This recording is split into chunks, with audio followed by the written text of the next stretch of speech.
tous, nous sommes heureux de vous retrouver pour la 5e et dernière étape de ce parcours, le miracle de la gratitude. Alors tout au long de ce parcours, nous avons appris à devenir progressivement maîtres de notre état intérieur afin de vivre dans un état permanent de gratitude, alors dans les moments de joie comme dans les moments de contrariété. Mais comment vivre la gratitude dans des temps d'épreuve? Est-ce même possible quand on connaît de grosses épreuves? Alors aujourd'hui, c'est le Père Xavier qui va nous présenter ce thème. Vivre la gratitude en temps d'épreuve. Donc c'est un morceau pas facile. Tout d'abord, je voudrais, en guise d'introduction, rappeler quelque chose qui est fondamental. Dieu n'a pas créé le mal. Dieu n'a pas voulu la souffrance. Voilà. Dieu ne veut pas les épreuves en elles-mêmes. Dieu va utiliser les épreuves, va agir plutôt dans les épreuves, mais il ne les a pas voulues au départ. Voilà. Ça vient de ce mystère du mal auquel l'homme et la femme, l'humanité a collaboré et qui a abîmé en grande partie la création, l'homme et la femme, chacun de nous, et aussi la création qui nous entoure. Donc voilà, ce préambule est nécessaire et très important. Alors, comment vivre dans la gratitude en étant dans l'épreuve? D'abord, premier point, il s'agit d'entrer dans la logique de Dieu, et cette logique nous dépasse infiniment. Entrer dans la logique de Dieu qui nous dépasse infiniment. Et de fait, premier petit point, c'est Dieu veut véritablement ce qu'il y a de meilleur pour nous, pour chacun de nous. Et ce qui est difficile pour nous dans l'épreuve, c'est que nous ne comprenons pas forcément pourquoi est-ce que nous vivons cette épreuve, ce qui nous arrive. Et pourquoi est-ce que Dieu ne répond pas à ma prière? Pourquoi est-ce que Dieu ne me guérit pas? Pourquoi est-ce qu'il n'intervient pas? Le sens de ce qui m'arrive m'échappe, et pour plusieurs raisons. Première raison, d'abord parce que je raisonne à vue humaine, et ma raison est limitée, mon intelligence est limitée. Mon horizon, mes moyens, mes possibilités d'action sont limités. Je ne suis pas Dieu, lui voit toutes choses, sa vision est infinie et parfaite, elle est donc beaucoup plus large, plus longue, plus profonde que la mienne, que la nôtre. Et de fait, sa vision est plus large. Pourquoi? Parce que c'est tout simple, hein, Dieu embrase absolument tout, il voit tout, tous les êtres, tout ce qu'il a créé. Sa vision est plus longue aussi parce qu'il voit tout dans le temps. Il connaît toute l'histoire des hommes, il sait ce qui va se passer aussi. Elle est plus profonde parce que Dieu voit aussi au fond des cœurs de chaque homme et de chaque femme. Et dans le prophète Isaïe, par le prophète Isaïe, au chapitre 55, versets 8 et 9, Dieu nous dit « Mes pensées ne sont pas vos pensées et vos chemins ne sont pas mes chemins. Autant le ciel est élevé au-dessus de la terre, autant mes chemins sont élevés au-dessus de vos chemins et mes pensées au-dessus de vos pensées. » Et c'est donc pour ça qu'il est difficile pour nous de saisir à la fois le sens de tout ce qu'on vit et de comprendre comment Dieu agit dans tout cela. Le sens de toute l'histoire et de voir combien Dieu a été présent et a agi dans toute l'histoire. La foi nous révèle que Dieu a été présent à chaque moment à nos côtés, que Dieu n'a pas cessé de nous aimer et de nous aider. Mais ses actions ne sont pas toujours évidentes pour nous et pas toujours compréhensibles. Dieu nous dépasse encore de loin. Mon intelligence, ma sensibilité sont très limitées, je dois le reconnaître. Dieu vise, deuxième petit point, Dieu vise un but supérieur pour nous. Et Dieu va passer à travers ces épreuves pour nous aider à accéder à ce but supérieur pour nous. Il ne veut pas une vie de petits plaisirs pour nous, mais il veut carrément le bonheur intégral, le bonheur complet, et qui est cette vie qui a commencé, mais qui va pas s'achever, qui va se continuer après la mort dans la vie éternelle. Et Dieu va mettre absolument tout en œuvre pour que ça se réalise dans le respect de notre liberté à travers tout ce qu'on vit. Alors, Deuxième raison aussi, Dieu utilise des moyens qui nous échappent. Et c'est surprenant pour nous, mais Dieu se sert absolument de tout ce qui nous arrive, même de ce qui nous apparaît désagréable, pour nous mener vers cette vie éternelle. Ce qui peut sembler difficile, incompréhensible ou mauvais, peut être bon dans la logique du ciel. C'est ce que nous appelons la providence divine. C'est difficile pour nous parce que nous ne voyons pas l'ensemble des chaînes causales, c'est-à-dire les raisons, les conséquences, les suites des choses. Alors de fait, dans certains cas difficiles, d'épreuves, nous percevons facilement l'action de Dieu.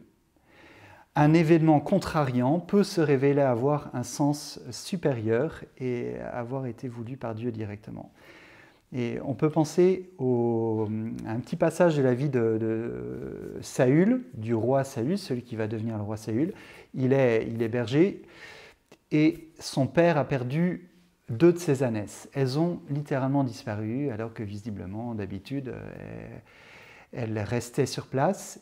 Et son père lui demande, part à la recherche de ses ânesses. Et Saül, pour obéir à son père, pour lui rendre service, va chercher les ânesses. Et puis il les trouve pas. Et finalement, il les trouve dans un petit coin un peu obscur. Et il dit à celui qui est avec lui, bon ça y est, on va rentrer avec les 2 ânesses, il ne faut pas qu'on traîne, mon père doit être inquiet. Et l'autre lui dit, mais attends, c'est un peu bête, là on est juste à côté de la maison du prophète Samuel, ça serait dommage de passer à côté sans aller le voir et profiter de sa sagesse. Et Saül lui dit, tu as raison, oui, on va faire ce petit détour. Et il va voir Samuel, et Samuel, en fait, quand Saül arrive, reçoit une vision intérieure, et Dieu lui dit, c'est lui le roi, vas-y, oins-le. Et Saül devient roi. Et donc vous voyez, ces ânesses qui se sont paumées, eh bien finalement, Dieu a voulu les utiliser, les mener pour attirer Saül jusqu'à Samuel et le faire roi d'Israël. Donc, dans certains moments, nous sentons que Dieu est derrière. À d'autres moments, on vit quelque chose de difficile et ça va déboucher sur quelque chose de positif. Ce n'est pas voulu par Dieu au départ, mais ça va déboucher sur quelque chose de positif. Alors, des exemples dans la vie des saints, par exemple, Saint Ignace de Loyola, dans la bataille contre les Français à Pampelune, est blessé à la jambe, il est immobilisé, il doit être opéré 1 fois, 2 fois. Et donc tout ça est une épreuve rude, très très rude pour lui. Mais finalement, qu'est-ce qui va se passer dans sa convalescence?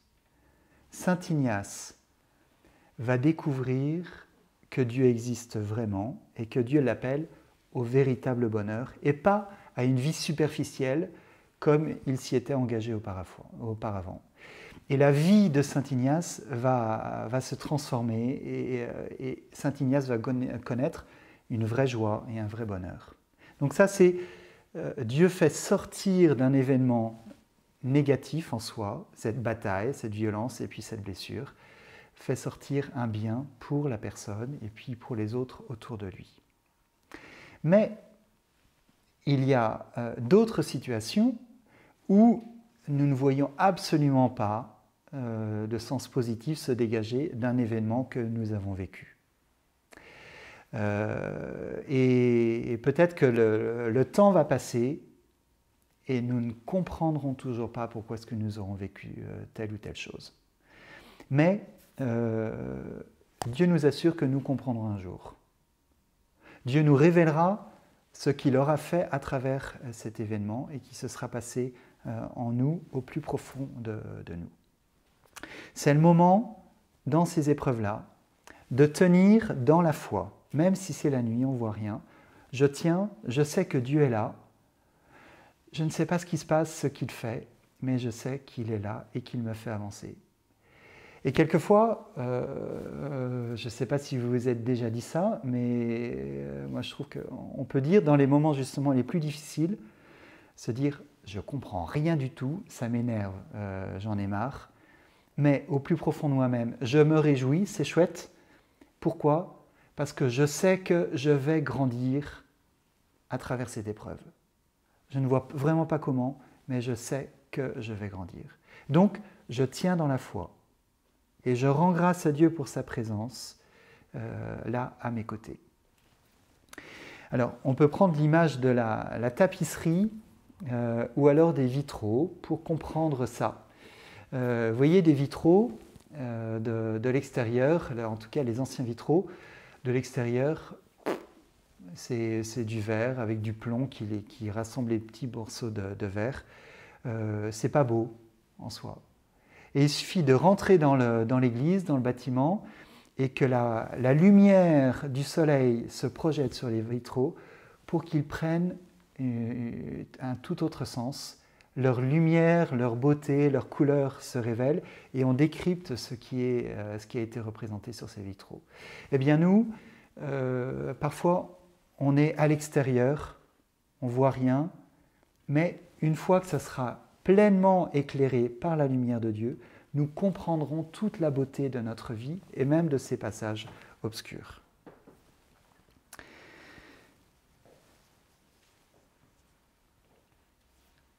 Ces passages obscurs marquent notre vie et parfois nous ne comprenons pas ce qu'il fait. Pourtant, ce que j'ai déjà dit un peu, Dieu fait tout concourir à notre bien.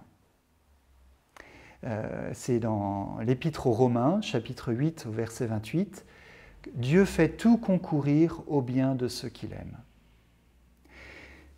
Si nous sommes de bonne volonté, si nous nous ouvrons à Dieu, alors, tôt ou tard, nous allons pouvoir percevoir les choses autrement et agir aussi autrement, différemment.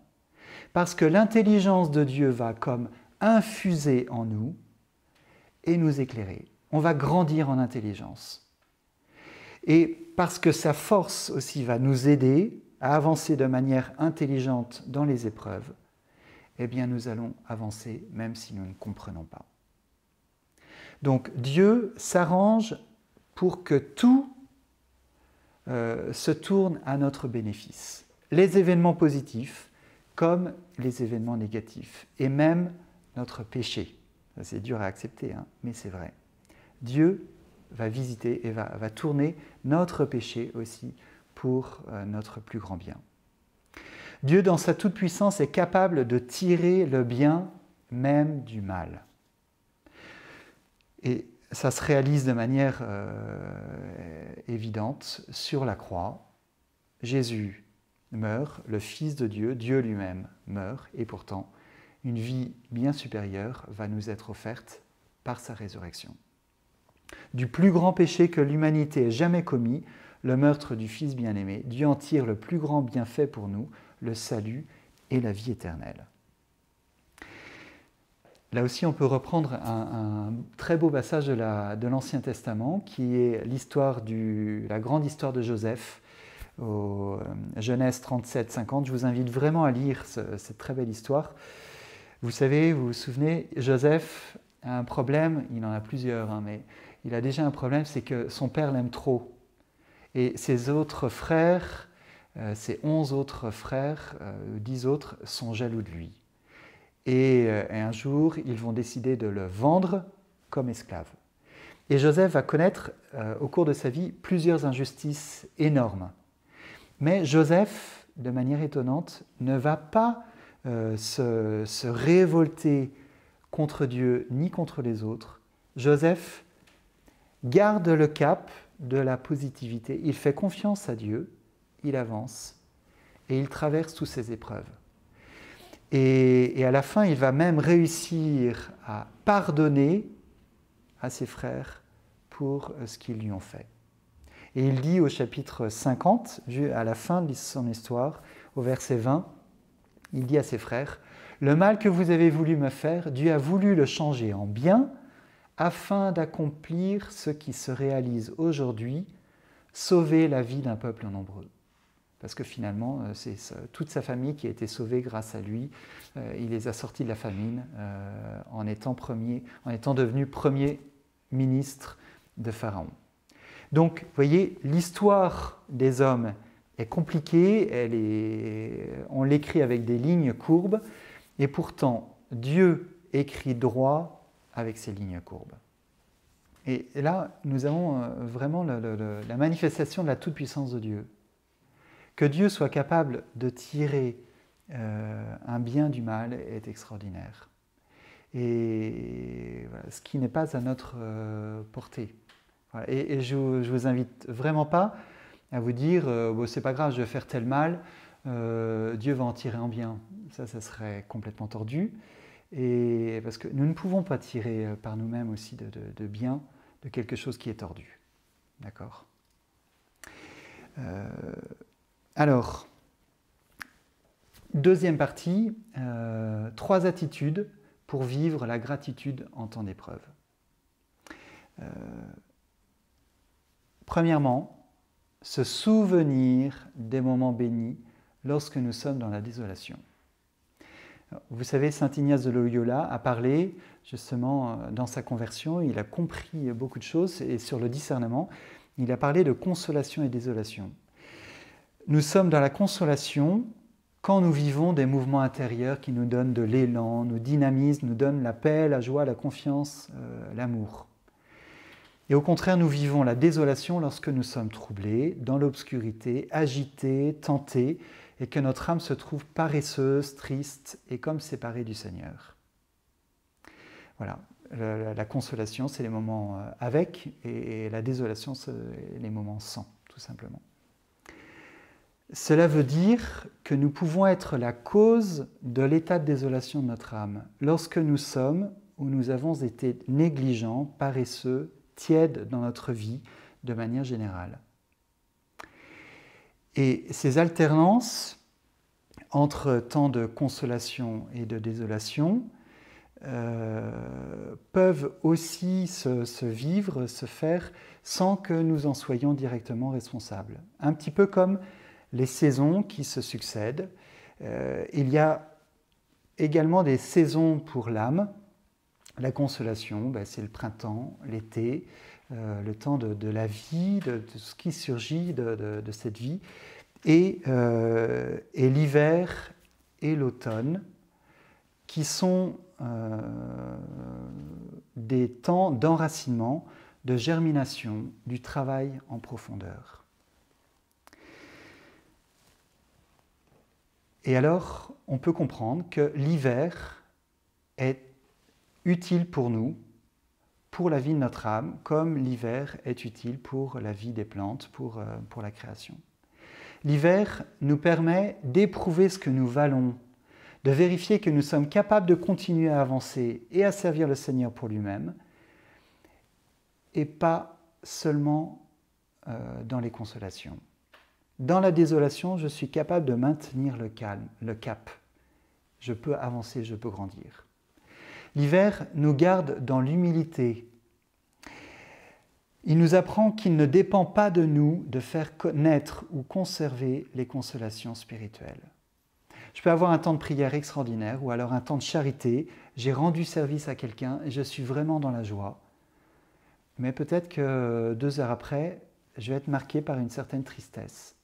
Eh bien oui, je ne maîtrise pas complètement ma vie intérieure et je ne suis pas la source de mes consolations. Et alors, saint Ignace recommande, pendant les temps de désolation, de se souvenir de tout ce que le Seigneur a fait pour nous, nous a donné, de tous les motifs d'action de grâce que nous avons, et de tenir bon, de persévérer jusqu'à la consolation suivante. Dans la désolation, souviens-toi de la consolation et prépare-toi à la consolation qui vient. Et dans la consolation, profite, reçois et prépare-toi aussi au fait qu'un jour tu vas retomber, au moins pour un petit temps, dans la désolation.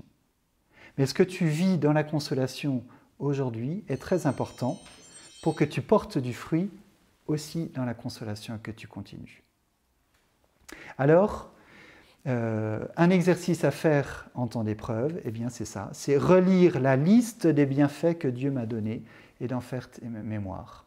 On peut relire le psaume 135 qu'on a écrit pour nous-mêmes et la liste des grands moments de notre vie.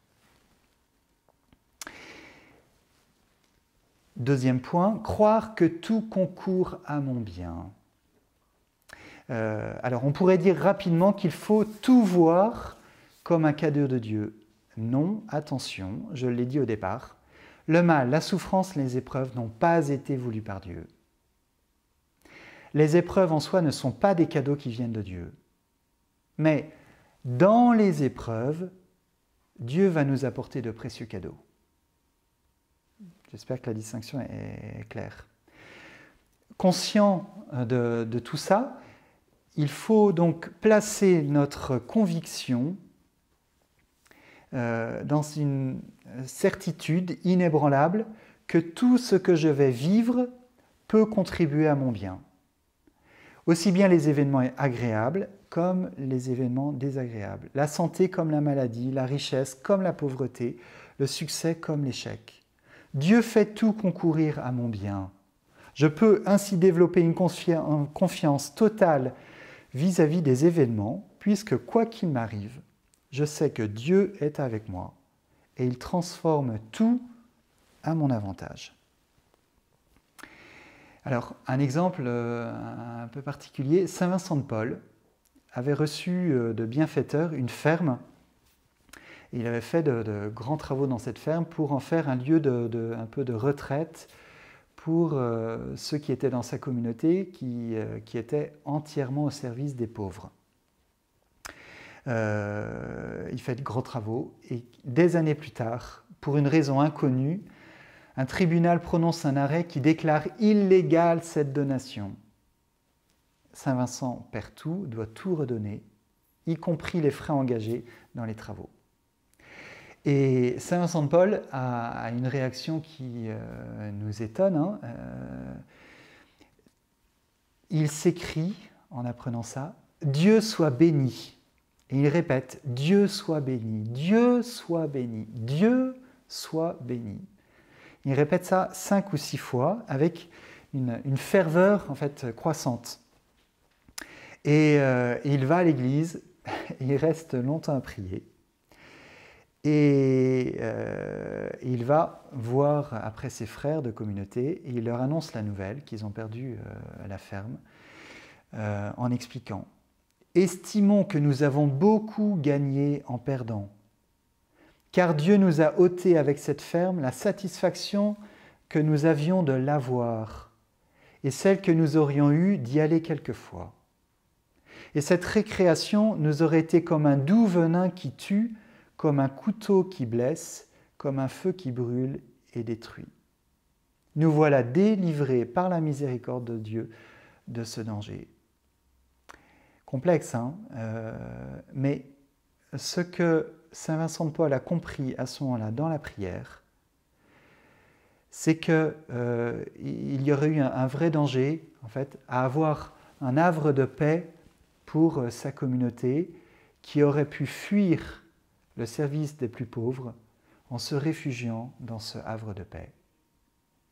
Et alors, par la prière, de manière mystérieuse, il comprend la raison de cela et il bénit Dieu. Alors, exercice, eh bien, essayer de voir la présence de Dieu et son action dans mes épreuves. Je vous invite vraiment à réfléchir et à demander à Dieu, comment est-ce que quel bien je peux en tirer? Quel bien toi tu vas pouvoir en tirer? Peut-être que vous allez sécher, mais continuez à demander jusqu'à comprendre. Troisième chose importante pour rester dans la grâce ou grandir dans la gratitude dans les épreuves, accueillir la fécondité de la croix. Dans nos vies, il y a des épreuves qui sont de véritables croix, c'est-à-dire qu'elles sont comme la croix du Christ, un lieu de mort. Et ces croix, souvent, nous semblent insurmontables, c'est normal. Et pour Jésus aussi, mon Dieu, pourquoi m'as-tu abandonné ?» Jésus ploie sous la croix et Jésus va lui-même mourir. Pourtant, il a embrassé la croix jusqu'au bout, il ne s'est pas révolté, il a continué d'aimer. Et donc il a continué d'être intelligent jusqu'au bout, et il a continué d'aimer tous les hommes, au lieu de tomber dans la vengeance et dans la non-intelligence, le non-amour.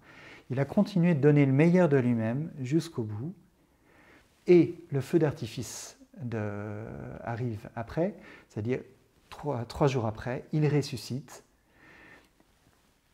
et grâce à lui, tous les hommes pourront ressusciter un jour et connaître la plénitude de vie et de bonheur que lui-même, le Christ, a reçu au moment de sa résurrection.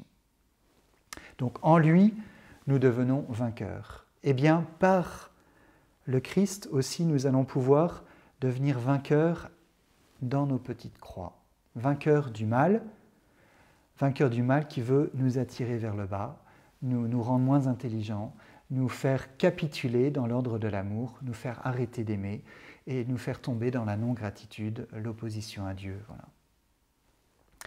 Il faut passer du refus de la croix, de la colère contre la croix, de l'incompréhension de la croix, au consentement à la croix, à l'amour de la croix.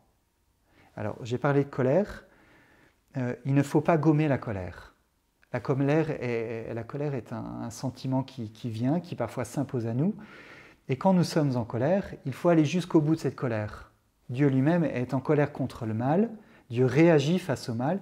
Et nous aussi, nous réagissons contre le mal. Et donc, allons jusqu'au bout de notre colère. N'ayons pas peur d'exposer notre colère à Dieu. Nous ne comprenons pas et disons-lui avec force, en essayant de ne pas blesser les autres, comme nous pouvons aussi souvent le faire dans notre colère. Mais exprimons cette colère.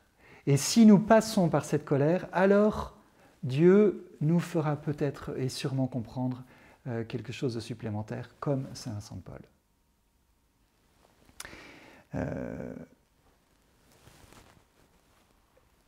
Une chose qui doit nous rassurer aussi à l'approche de la croix et sur la croix, c'est que Dieu proportionne sa grâce à l'épreuve. Dieu nous donne toute la grâce dont nous avons besoin pour tenir. Nous ne la sentons pas forcément, mais Dieu nous donne cette grâce pour tenir et pour traverser l'épreuve. Alors, je donne le témoignage du père Jean de Menas, qui est un dominicain, qui est mort en 1973, qui était spécialiste des religions iraniennes et qui connaissait pas mal de langues orientales, complètement inconnues des autres, du simple mortel. Donc un grand cerveau. Et à 57 ans, il devient complètement paralysé d'un côté. Et il a même dû réapprendre à parler. Et 10 ans plus tard, il fait une deuxième attaque cérébrale et il arrête complètement de parler, il ne peut plus parler. Il perd l'usage de la parole. Cet homme qui connaissait 14 langues ne pouvait plus articuler une seule syllabe à la fin de sa vie. Et alors il écrit « Dieu ne joue pas avec nous. S'il nous dépouille, c'est pour se donner davantage. C'est une grâce immense de savoir que l'on n'est rien, vraiment rien. Dieu, sachant que j'étais tenté de parler, m'a rendu muet et je sais que c'est sa grâce. » Et ce dominicain donc, demandait que l'on prie pour qu'il soit fidèle aux grâces de silence que Dieu lui envoyait. C'est très fort, là aussi. Ces épreuves n'ont pas forcément été envoyées directement par Dieu, mais Dieu a permis que ces épreuves soient vécues par ce dominicain. C'est son corps qui a petit à petit lâché. Dieu l'a permis et Dieu l'a accompagné. Et ce dominicain a compris le sens qu'il devait en tirer de cela. Donc, ça, c'est cette troisième attitude, consentir à notre croix, pour qu'en la vivant avec Jésus, elle devienne source de vie et de résurrection pour nous-mêmes et pour beaucoup d'autres personnes. Alors, comme exercice, eh bien, c'est intéressant de relire les moments difficiles de ma vie et de voir comment le Seigneur a été présent, comment il en a tiré de la vie, comment il permet que je puisse grandir par cela, que je puisse aider d'autres qui sont aujourd'hui dans la même situation que moi, par exemple.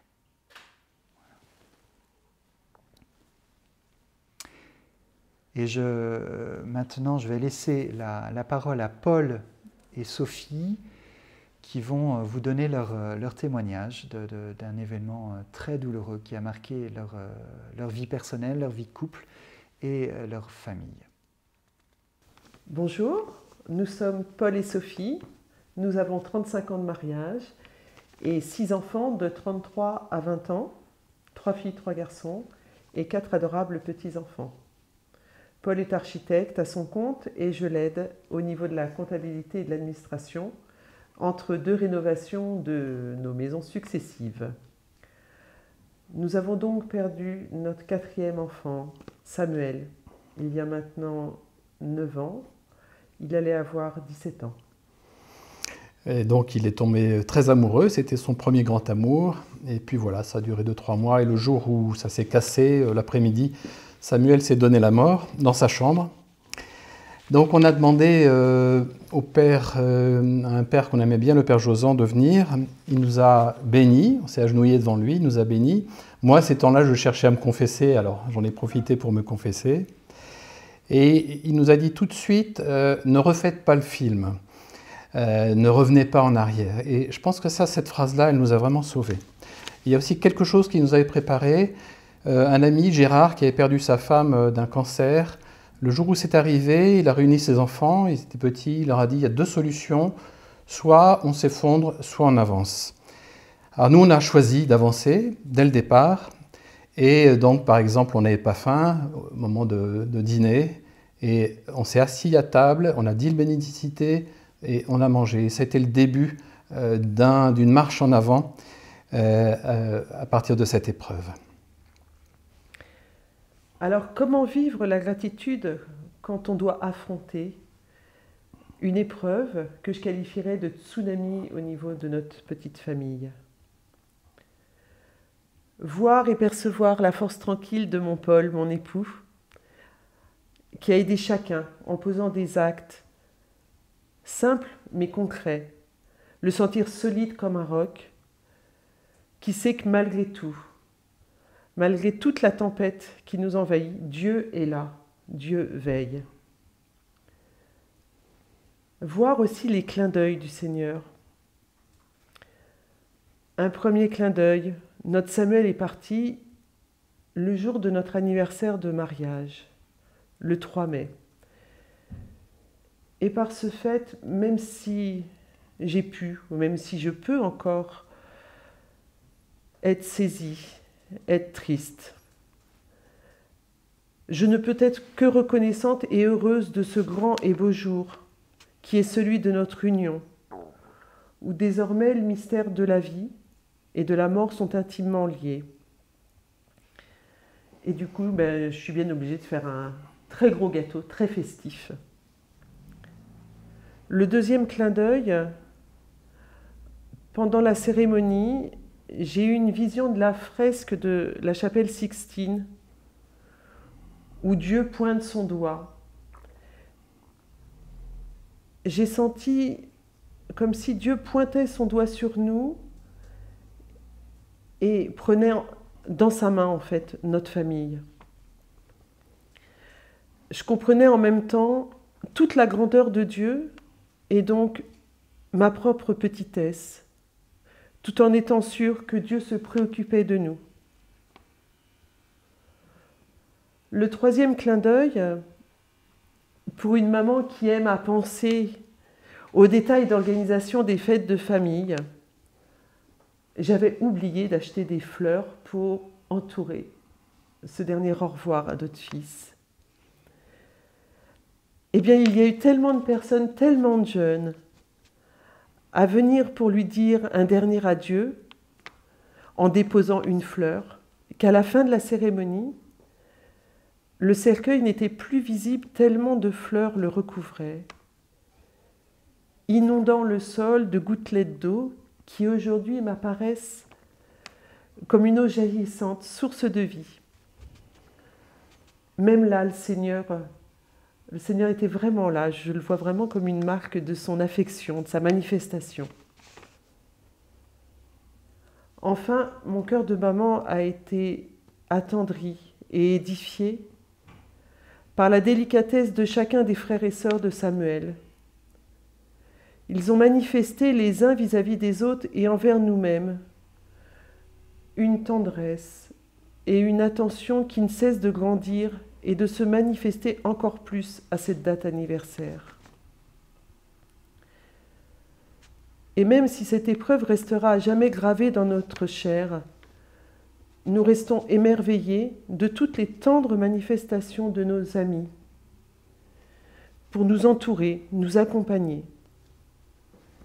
Et surtout des multiples petits gestes d'écoute et d'attention que nos enfants ont entre eux et avec nous, pour être sûr qu'aucun ne se retrouve seul pour vivre cette journée.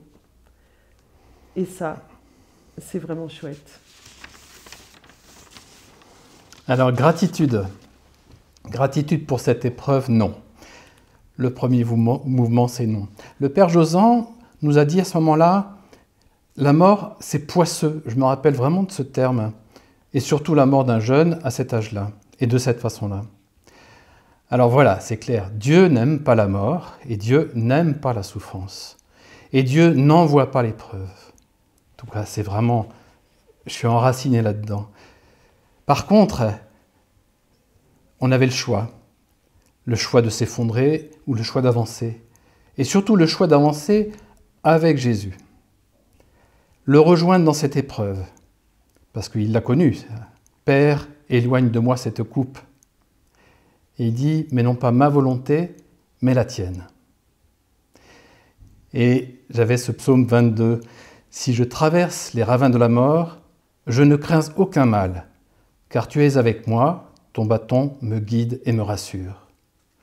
Donc, il faut s'accrocher à ce guide. La pente est raide, mais il faut le saisir Jésus, et lui sait au-delà qu'est-ce qui va se passer. Et là, on a vraiment été dans l'épreuve. Et bien sûr, à travers notre souffrance, mais encore plus à travers la souffrance de nos enfants.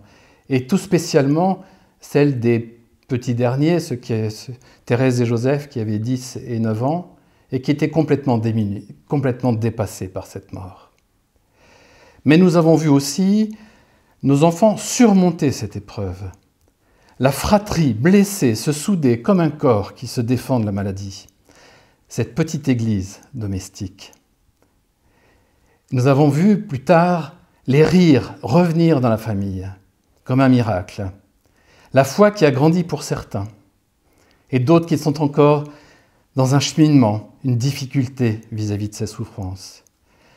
Mais Dieu nous donne une infinie patience avec chacun d'eux. Et puis nous avons aussi rejoint tous les désespérés, tous ceux qui sont dans une voie sans issue. Nous prions pour tous ceux qui sont désespérés et qui envisagent le suicide, sans cesse. Et pour tous ceux qui se sont donné la mort, nous prions Samuel que nous imaginons être un portier là-haut. Nous lui confions chaque personne qui se présente devant Dieu après un suicide. Et nous-mêmes, cette famille, nous nous sentons déjà avec un pied au ciel, puisque nous avons la chair de notre chair présente auprès de Dieu. Donc non, pas de gratitude pour l'épreuve, nous ne sommes pas masochistes ni jansénistes, le suicide est un piège mortel du démon pour casser la personne et pour casser ce qui l'entoure, les personnes qui l'entourent. Mais une grande gratitude pour ce que Dieu fait à travers l'épreuve. Oui, si vous traversez l'épreuve, vous pouvez remercier Dieu avec gratitude pour ce qu'il va faire. Non pas pour l'épreuve, mais pour ce que Dieu va sortir de cette épreuve. Et pour terminer, je me rappelle de cette parole. Avant ma conversion, ma grande sœur carmélite, je lui disais « mais je ne comprends pas pourquoi je souffre autant ». Et elle me disait, Dieu creuse un puits dans ton cœur, et il le veut très profond, pour y mettre énormément d'eau, pour que ce soit un puits qui ne se tarisse jamais. Eh bien, merci Paul et Sophie pour votre beau témoignage. Nous prions pour vous. Et je vous propose de terminer cet enseignement par une prière toute simple où on va reprendre ce que nous avons entendu.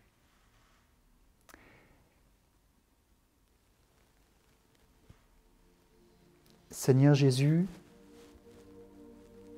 nous te présentons aujourd'hui les grandes croix de nos vies. N'hésitez pas à prendre le temps de les nommer, ces grandes croix. Nous savons que ce n'est pas de toi que provient le mal de ce monde, mais que le monde est bien abîmé, obscurci par le péché des hommes, que la création tout entière gémit comme dans les douleurs de l'enfantement à cause du mal, des conséquences de ce mal. Nous savons que les épreuves que nous connaissons ne sont pas une punition venant de toi. Nous chassons de nos têtes, de nos cœurs, l'idée que tu nous punirais à travers ces épreuves, que tu es un juge qui nous rétribue pour le bien ou le mal que nous faisons. Nous chassons, Seigneur, de nos cœurs, de nos têtes, ces idées.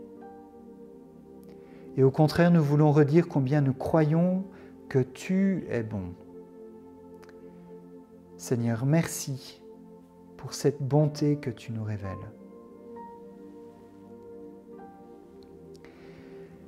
Nous savons que tu ne nous abandonnes jamais, que tu es sensible à tout ce que nous vivons, que tes entrailles de Père sont bouleversées quand tu nous vois en prise avec l'épreuve, que tu nous donnes secrètement tout ce qu'il faut pour traverser ces épreuves, que tu proportionnes ta grâce à notre épreuve. Oui, nous savons que nous ne serons jamais dépassés ou submergés par la croix. Nous savons que ta vie sera toujours la plus forte. Merci pour ta présence forte dans nos épreuves. Merci pour ce que tu nous enseignes dans ces épreuves. Merci parce que tu viens transformer nos croix de lieu de mort en lieu de vie. Merci pour la fécondité que tu donnes à nos croix. Nous venons te demander maintenant la grâce de consentir à ces croix, de te faire radicalement confiance dans nos épreuves, parce que tu veilles sur nous. Amen. Ça veut dire, ça c'est vrai, j'y crois, j'y adhère. Amen.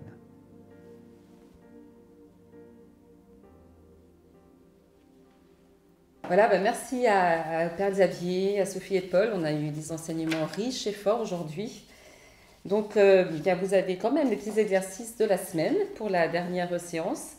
Donc, aujourd'hui, dans le livret du participant, on vous propose à l'exercice 17, finalement, de faire mémoire des signes de la providence que vous avez reçus dans votre vie. Donc, en fait, c'est votre psaume 135. Si vous ne l'avez pas encore fait, vous voyez, il est encore temps de le faire.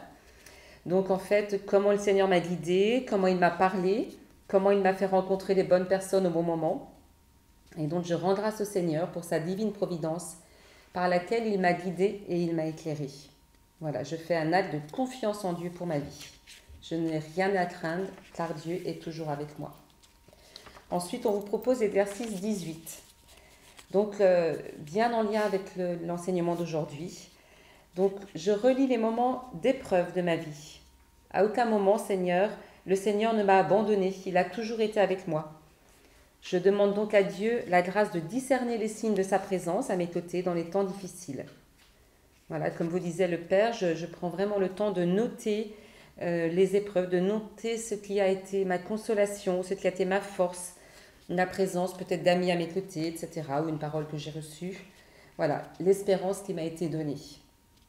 Et je tente de ressentir de la gratitude pour le Seigneur et le remercie de m'avoir soutenu dans les épreuves. Voilà, et enfin, dernier exercice, 19. Je m'offre au Père des cieux dans la confiance et l'abandon.